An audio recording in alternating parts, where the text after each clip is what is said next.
Hey, what's up, Holochain holders? So I have a two good news for all Holochain holders. But kindly like this video and please subscribe this channel for more this type informative videos. If you want to earn money from crypto, kindly subscribe this channel.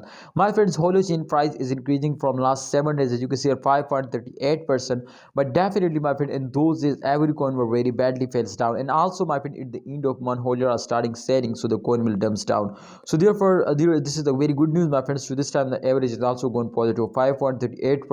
They will get a profit. So if you also starting selling this time 100%, you will get a 5% profit. So definitely, my friend, the price is increased 5%. I think, my friends, they will give you a double profit, my friends. So please, holders, don't starting selling before 5th November. If you starting selling, just and only sell it in 2 or 3 days, but urgently before 5th November, my friend, again starting buying, because the very huge explosion is coming soon on 5th November, my brothers. So I cannot want to you will miss this chance to take a good profit.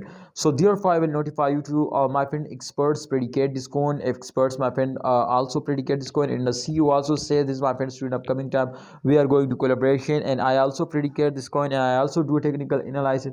So after this all research, my friend, finally I found and I got this decision, my friends, to in upcoming days, especially after the 5th November, 100% the price of, my friends, Holochain is increasing. So therefore we will need, my friends, to hold down and don't starting selling. I am 100% sure to after that, my friend, after the 5th November, they will give us a very good profit. So don't miss this chance. Please take a risk and get 100% profit. I hope in upcoming time they will make you a millionaire. See you next time, holders. Kindly like video and don't forget to subscribe, chat.